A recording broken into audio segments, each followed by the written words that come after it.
Welcome back to Season 2 of CyberSpace. We're excited for another year of understanding our world. I'm your host, Leslie Poston, and today we're diving into a phenomenon that's as old as civilization itself, yet remarkably relevant to global current events: how extreme wealth and power transform the human mind. Picture this. You're suddenly elevated to a position of immense power and wealth. Every door opens before you even reach for the handle. Your opinions, no matter how casual, can shift markets or change lives. Your smallest decisions affect thousands, sometimes millions. Sounds incredible, right? But there's something happening beneath the surface. Something that research is only now helping us to understand. Your brain is literally being rewired by this power, transforming not just what you can do, but who you fundamentally are. If you were born with this level of wealth and power, your brain has had a lifetime to be fundamentally changed by it, and potentially the brains of your family for familial wealth were transformed this way as well. Today we'll explore how this transformation happens, how often it happens, what it means for society, and why understanding it matters more than ever in our age of increasing wealth concentration. We'll look at cutting-edge research that reveals how power and wealth reshape our neural pathways, alter our decision-making processes, and fundamentally change how we relate to others. More importantly, we'll examine what these changes mean for our collective future. Let's start with what happens in the brain when someone acquires significant power. Recent neuroscientific research reveals changes in neural activity patterns among powerful individuals. When people rise to positions of great authority, their brain actually begins processing information differently. The neural pathways governing empathy and social awareness undergo substantial changes. What's particularly interesting is how these changes manifest in behavior. Power holders often experience what researchers call moral licensing, a phenomenon where they begin to feel they've earned the right to break social norms or ethical guidelines, simply because of their position. This isn't just about making different choices. It's about fundamental changes in how the brain processes moral decisions. The empathy networks in the brain, those crucial circuits that help us understand and relate to others, show decreased activity in powerful individuals. Think about that for a moment. The very position that gives someone influence over others' lives actually reduces their neurological capacity to understand those lives. The neuroscience reveals something even more interesting. Power actually changes the physical structure of the brain. Research shows altered activity patterns in the prefrontal cortex, the brain region responsible for emotional regulation and decision-making. This region becomes less responsive to social cues while showing increased activation during dominance-related tasks. At the same time, the brain's reward systems become hypersensitive, leading to an almost addictive relationship with power itself. What's particularly noteworthy is how power rewires the brain's threat detection systems. Studies show that powerful individuals become hypervigilant about threats to their status while simultaneously losing the ability to accurately assess real risks to their organizations or to others. But it goes even deeper. Research shows that power alters our perception of risk and reward, changes how we process feedback, and even affects our ability to mirror others' emotions. These changes occur gradually but inexorably as power accumulates. The brain adapts to its new status by prioritizing dominance-related behaviors over cooperative ones, leading to what researchers call power-induced blindness, a reduced ability to see things from others' perspectives. The implications of this are profound. As individuals gain power, they become less able to recognize or respond to emotional cues from others. Their ability to read facial expressions diminishes, their capacity for perspective-taking decreases, and their tendency to interrupt or dominate conversations increases. It's as if the brain reconfigured itself to handle power by becoming less sensitive to the very feedback mechanisms that could help temper its influence. Extreme wealth often comes with or leads to great power. When we add extreme wealth to this power equation, the psychological effects become even more pronounced. Research shows that billionaires often develop what's known as the dark dyad, a combination of narcissistic and psychopathic traits that emerge as wealth accumulates. This isn't suggesting that wealthy people start out this way. Rather, the condition of extreme wealth itself appears to nurture these dark characteristics. The evidence is particularly striking when we look at real-world examples. Consider how often we see billionaire CEOs making decisions that seem disconnected from human impact. Consider the recent case at United Health, where leadership implemented an AI system to systematically deny millions of healthcare claims, resulting in numerous patient deaths. Or look at how Jeff Bezos requested an entire town destroy their historic bridge just to accommodate his super yacht. Actions that demonstrate how wealth can lead to increasingly dehumanized decision-making and to entitled behavior. Take the case of mass layoffs announced via casual tweets. These aren't just cold business decisions.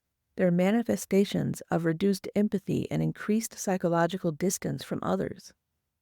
The psychological changes go beyond just decision-making.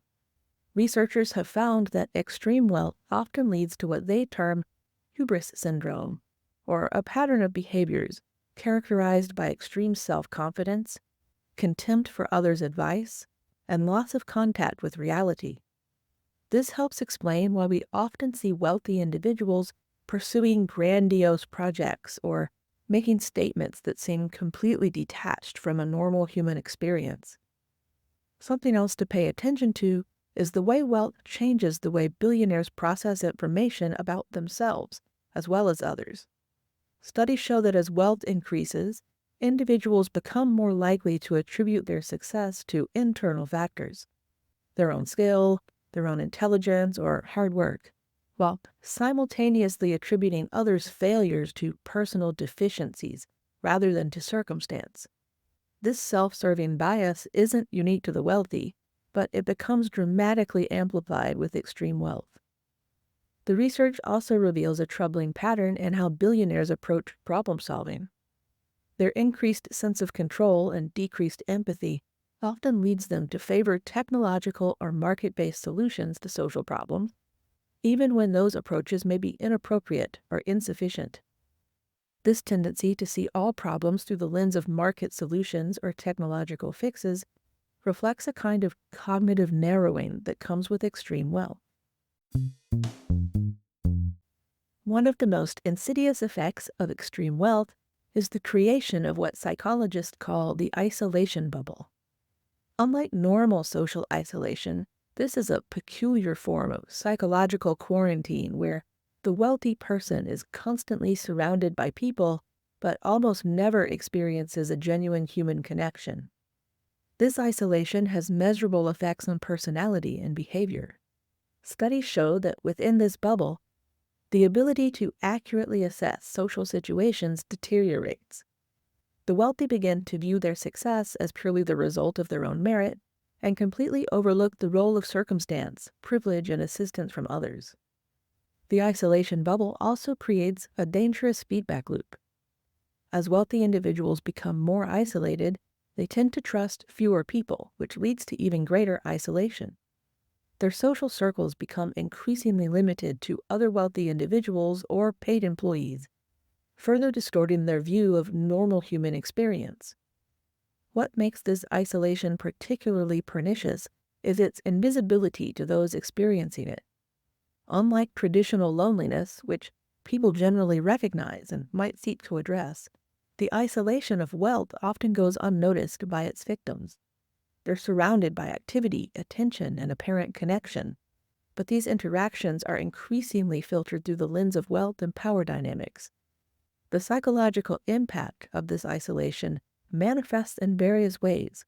Research shows that wealthy individuals in this bubble often develop heightened paranoia about others' motivations, increased difficulty in forming genuine friendships, and a growing inability to distinguish between authentic relationships and those based on their wealth. This leads to a kind of emotional numbness that can further reinforce the very behaviors that create distance from others. Another fascinating aspect of wealth and power's influence on the mind is how it affects risk management. Research indicates that powerful individuals become more likely to take risks, not because they're naturally more daring, but because power actually alters how the brain processes potential consequences. This increased risk-taking behavior isn't limited to business decisions. We see it manifest in personal behavior, political decisions, and social relationships. Wealthy individuals often display a pattern of ignoring expert advice. Believing their success in one area makes them experts in all areas. This helps explain why we sometimes see successful business people making catastrophically bad decisions when they venture into politics or social policy. The research shows that this isn't just about having a financial safety net. Power and wealth actually change how the brain evaluates risk and reward, often leading to a dangerous combination of overconfidence and underestimation of potential negative consequences. Studies reveal that powerful individuals tend to focus more on potential rewards while becoming increasingly blind to potential dangers or downsides. This altered risk perception has broader implications for society, especially when we consider that many of our most important institutions and companies are led by individuals experiencing these psychological effects. The tendency to underestimate risks while overestimating personal ability to control outcomes can lead to decisions that put entire organizations, countries, or economies at risk. Additionally, this risk-taking behavior tends to escalate over time. As wealthy and powerful individuals experience success in taking risks, their threshold for what constitutes risky behavior shifts. Recent research reveals this isn't just a behavioral change, it's a fundamental shift in how their brain processes risk and reward signals. Power actually alters attention patterns during decision-making, making powerful individuals hyper-focused on potential rewards while becoming increasingly blind to warning signals. Actions that might seem reckless to others begin to feel normal or even conservative to them. This escalation can create a dangerous spiral where each successful risk encourages even more extreme risk-taking. Living in a bubble of wealth doesn't just isolate. It fundamentally alters perception. The constant presence of yes-men and the ability to shield oneself from consequences creates what researchers call a reality distortion. This isn't just about being out of touch. It's about developing a fundamentally different understanding of how the world works. In this altered reality, normal financial concerns become abstract concepts rather than lived experiences. The wealthy often lose the ability to understand or relate to common financial struggles, leading to tone-deaf statements about just borrowing money from your parents or cutting back on avocado toast to buy a house. This distortion extends beyond financial matters. Research shows that wealthy individuals often develop skewed perceptions of merit, fairness, and justice. They become more likely to attribute success to personal qualities and failure to external circumstance, but only when applying these judgments to themselves. For others, they often reverse this pattern. The bubble effect is particularly evident in how wealthy individuals process feedback. Surrounded by people who are economically dependent on them, they rarely receive genuine criticism or pushback against their ideas. Over time, this creates a form of learned omniscience, a belief that their intuitions and judgments are inherently superior to others. This psychological bubble also affects how wealthy individuals understand social problems and their solutions. Their isolated perspective often leads them to favor individualistic explanations for societal issues, overlooking systemic factors that they themselves have never experienced. Research reveals a troubling pattern. As people rise in socioeconomic status, they become less able to understand or empathize with others' mental health struggles. This extends beyond individual wealth to create society-wide impact. as the concentration of wealth in fewer hands leads to broader changes in how entire populations think about success, failure, and human worth. This can result in well-intentioned but fundamentally misguided attempts to address social problems through the lens of personal responsibility rather than systemic change. One of the most concerning aspects of extreme wealth and power is its relationship to authoritarian thinking patterns. Research shows a troubling pattern between accumulated wealth and the development of authoritarian tendencies. This isn't just about becoming more controlling, it's about fundamental changes in how wealthy individuals view democracy, equality, and human rights. Studies reveal that as wealth accumulates, individuals often develop what researchers call elite panic, a fear-based response to perceived threats to their status that can lead to increasingly authoritarian solutions. This manifests in various ways: supporting policies that restrict voting rights, opposing wealth distribution even when it would benefit society as a whole, and increasing belief in things that are eugenics or eugenics adjacent, racism increase, and favoring harsh responses to social unrest. The psychological mechanism behind this transformation is particularly interesting. As wealthy individuals become more isolated in their bubble, they often develop an exaggerated sense of threat from the general population. This perceived threat then justifies in their minds increasingly extreme measures to maintain control. It's a self-reinforcing cycle.